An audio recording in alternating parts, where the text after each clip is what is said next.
Assalamualaikum warahmatullahi wabarakatuh. Halo semuanya, pejuang CPNS tahun 2024. Sudah sampai mana belajarnya sekarang?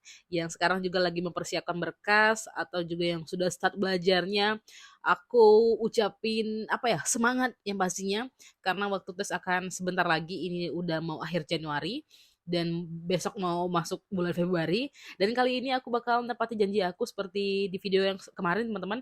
Aku akan bahas materi TKP lagi tapi dengan aspek yang berbeda, yaitu adalah aspek sosial budaya.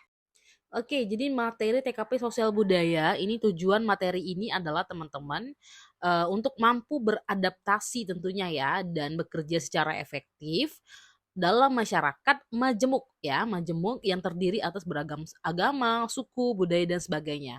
Nah, di materi TKP ini teman-teman untuk sosial budaya tentunya tujuannya juga untuk menilai kemampuan peserta untuk bisa beradaptasi dalam masyarakat majemuk tadi.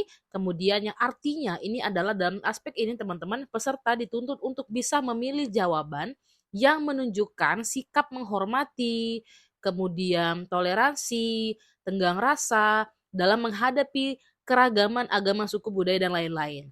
Kemudian yang ketiga adalah poinnya menilai kemampuan peserta dalam bekerja secara efektif pada lingkungan masyarakat yang majemuk. Peserta juga dituntut untuk bisa memilih jawaban yang menunjukkan kemampuan untuk kita bisa menyaring nilai-nilai sosial budaya yang ada di dalam masyarakat itu dan budaya asing yang masuk akibat globalisasi, misalnya kemudian mengimplementasikan dalam kehidupan sehari-hari. Itu adalah soal dari materi aspek sosial budaya untuk TKP ya teman-teman. Oke, kita lanjut aja ke soal tentang TKP sosial budaya. Nah, di soal ini teman-teman, isinya adalah Rania ini dimutasi ya, dimutasi ke wilayah pedalaman dan menempati rumah dinas di perkampungan setempat. Perusahaan tempat ia bekerja ini memiliki peran penting. Peran penting ya, kita garis bawahi dulu, bagi masyarakat setempat, dan ia ini mendapatkan keistimewaan di lingkungan yang baru itu. Yang kira-kira sebaiknya dilakukan Rania itu seperti apa sih opsinya? Yang pertama adalah A, berusaha menjaga perilakunya agar senantiasa diterima oleh masyarakat. Kemudian B, menunggu masyarakat yang mendatangi karena bagaimanapun ia memiliki posisi penting dalam status sebagai pegawai perusahaan. C, senantiasa mengikuti aturan-aturan yang berlaku di masyarakat, baik yang tertulis maupun tidak tertulis, agar dapat diterima lingkungan. D, tidak hanya memahami aturan, tetapi juga senantiasa menjaga perilakunya agar selaras dengan aturan setempat. Atau E, akan selalu mempelajari situasi setempat supaya tidak salah melangkah. Kira-kira apa jawabannya teman-teman? Kita lihat jawabannya benar adalah D teman-teman. Jadi jawabannya kenapa D? Ya, yang soal yang ini teman-teman jawabannya adalah tidak hanya memahami aturan, tetapi juga senantiasa menjaga perilakunya agar selaras dengan aturan setempat. Jadi Rania ini selain dia harus memahami aturan yang ada di perkampungan tersebut, ya cuma yang lainnya teman-teman perlu juga Rania harus senantiasa menjaga perilaku nih.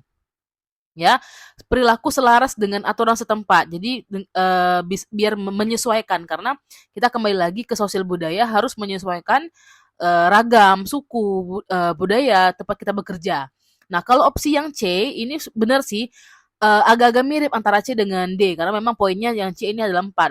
Senantiasa mengikuti aturan-aturan yang berlaku di masyarakat baik yang tertulis maupun tidak tertulis agar dapat diterima di lingkungan. Cuman nggak hanya mengikuti aturan aja bisa diterima ya di lingkungan itu, tapi juga kita harus senantiasa menjaga perilaku yang paling penting supaya selaras dengan aturan setempat. Jadi yang jawabannya paling poinnya 5 adalah D, teman-teman. Lanjut soal nomor 2.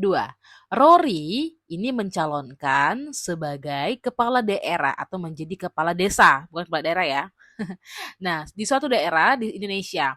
Tapi Rory ini bukan berasal dari daerah tersebut yang akan dia calonkan menjadi kepala desa gitu ya. Kemudian sementara saingannya ini adalah warga setempat, warga lokal. Nah, kerabat Rory menganggap Rory ini sulit memenangkan persaingan karena lawannya lebih menguasai wilayah. Jika saya menjadi kerabat Rory, saya akan, ini posisi kita adalah sebagai kerabatnya Rory ya. Yang pertama opsinya adalah A, mencari tahu lebih lanjut tentang program-program para calon kepala desa termasuk Rory dan juga kandidat lainnya. Yang B, menganggap usaha Rory akan sia-sia belaka dalam mencalonkan diri menjadi kepala desa. Ini langsung kita skip teman-teman, karena pasti negatif ya maknanya. Dan C, menganggap siapapun boleh mencalonkan kepala desa selama memenuhi kriteria. Kemudian D, mengajak para kerabat untuk mendukung Rory serta kandidat lain dan mempelajari program setiap kandidat. Atau E, menjamu dengan senang siapapun calon kepala desa yang akan bersaing. Jadi apa kira-kira jawabannya? Kita lihat. Yang paling benar adalah jawabannya yang bener, yang D teman-teman. Kenapa yang D? Karena ini adalah yang paling bijak sebenarnya, yang paling sesuai dengan aspek sosial budaya. Karena dengan posisi Rory ini adalah mencalon sebagai kepala desa, dan tentunya ada kandidat yang lain juga yang sebagai saingannya Rory, kita juga perlu mengajak kerabat kita walaupun kita harus memenangkan ya, maksudnya mendukung kerabat kita sendiri, cuma kita juga harus mengajak kerabat kita untuk mendukung Rory dan juga serta kandidat lainnya. Kita pelajarin program-program setiap kandidat supaya kita tahu dan lebih memilih dengan secara objektif tentunya teman-teman. Oke, jadi yang paling benar adalah jawabannya yang D, berkaitan dengan sosial budaya. Jadi kita nggak hanya memihak kepada keluarga kita aja, tapi kita lebih menyesuaikan dan tentunya memilih pilihan sesuai dengan program-program calon kepala desa di dalam soal ini gitu ya. Oke, kita lanjut nanti soal selanjutnya teman-teman. Kita lanjut ke soal berikutnya. Suatu waktu Anda dimarahi oleh atasan dikarenakan telat mengumpulkan laporan bulanan kinerja Anda di kantor, sehingga Anda dinilai kurang bertanggung jawab atas pekerjaan dan membuat image Anda buruk. Sedangkan fakta Anda telat mengumpulkan laporan tersebut dikarenakan printer yang Anda gunakan sedang bermasalah nih teman-teman ya. Jadi ini adalah poinnya ya, kita lihat ya. Poinnya adalah karena telat mengumpulkan laporan, teman-teman, ya, laporan bulanan kinerja Anda di kantor, ini dinilai kurang bertanggung jawab dan mendapatkan image yang buruk, padahal dikarenakan printernya rusak nih, atau sedang bermasalah. Nah, opsi yang A kira-kira seperti apa? Meminta maaf kepada atasan dan berjanji tidak mengulangi hal yang sama. B, meminta maaf dan menjelaskan bahwa kesalahan tersebut bukan semata karena Anda. C, menjelaskan bahwa printer untuk Anda mencetak laporan sedang bermasalah. D, meminta maaf dan menjelaskan jika terlambat mengirimkan laporan di kinerja dikarenakan printer perusahaan yang bermasalah. E, tidak terima karena seharusnya perusahaan juga memfasilitasi semua sarana karyawan. Kira-kira apa jawabannya teman-teman? Kira-kira apa teman-teman jawabannya? Yang paling tepat adalah dari jawaban dari soal ini ya.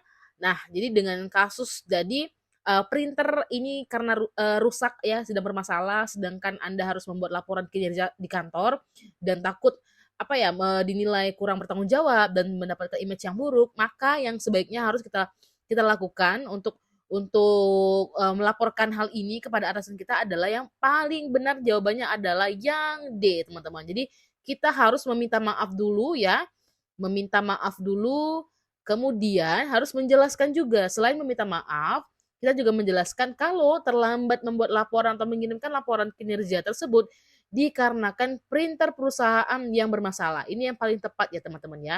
Yang paling jelas opsinya. Kalau yang A, meminta maaf kepada atasan dan berjanji tidak mengulangi hal yang sama, ini jatuhnya kita nggak menjelaskan kenapa kenapa telat membuat laporannya. Kita harus dalam dalam sosial budaya itu kita harus menjelaskan supaya tidak ada yang merugikan satu sama lain gitu. Harus menjelaskan apapun permasalahannya teman-teman. Kemudian yang B, meminta maaf dan menjelaskan bahwa kesalahan tersebut bukan semata-mata karena Anda, enggak ya. Padahal kita harus jujur gitu ya, jujur bahwa memang untuk tidak dibuat laporan karena memang ada masalah di printernya gitu. Yang C, menjelaskan bahwa printer untuk mencetak laporan sedang bermasalah. Ini juga bagus sih menjelaskan aja, cuman nggak ada meminta maafnya. Jadi yang paling tepat dan paling bijaksana adalah meminta maaf dan menjelaskan jika terlambat mengirimkan laporan kinerja dikarenakan printer perusahaan yang bermasalah. Oke, terima kasih teman-teman semuanya yang sudah nonton dan juga belajar bareng aku di channel YouTube ini. Jangan lupa teman-teman nanti subscribe dan komen aja di bawah ini kalau misalkan ada pertanyaan dan pengen sharing. Terus juga kalau pengen ikut bimbel boleh chat di link yang ada di bawah ya. Ada Telegram dan juga WA. Dan semangat semuanya yang lagi belajar dari sekarang. Mudah-mudahan nanti hasilnya memuaskan juga pastinya dan lulus jadi CPNS di tahun 2024. Oke, wassalamualaikum warahmatullahi wabarakatuh. Semangat semuanya.